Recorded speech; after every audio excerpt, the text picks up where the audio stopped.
Danes nas pri novem zakonu o osnovni šoli zanima uvedba novega razširjenega programa. Neobvezne izbirne predmete, dodatni in dopolnilni pouk ter interesne dejavnosti bodo zamenjale nove vsebine z področja gibanja in zdravja, kulturne in državljanske vzgoje ter učenja. Vanje se boste vključevali prostovoljno in pri njih ne boste ocenjeni. Septembra bo razširjen program le v 144 šolah, ki ga poskusno že izvajajo. Med njimi je tudi osnovna šola Dob. Petošolci so nam povedali, kakšne izkušnje imajo z njim. Infogram.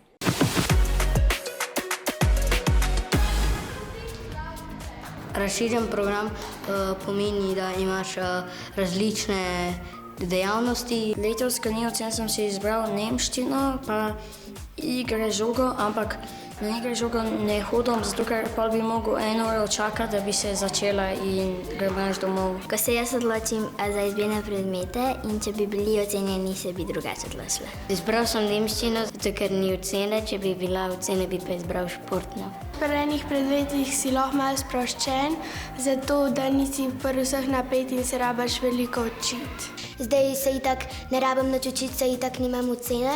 Če si pa ocenjen, pa malo bolj resno jemlješ kakšna stvar. Jaz bi izbral tudi druge predmete, tudi če bi bile ocene. Ko v 7., 8. ali pa 9. razred ne bom izbrala toliko več teh izbirnih predmetov, ker bom imela pri pouku že dosti ocen in ne bom imela časa za to. Za ocene ne bi hodila na te predmete in se bi raje posvečala bolj učenju, da bi imela lepše ocene. Bomo še imeli podaljšano bivanje, samo bomo imeli več dejavnosti.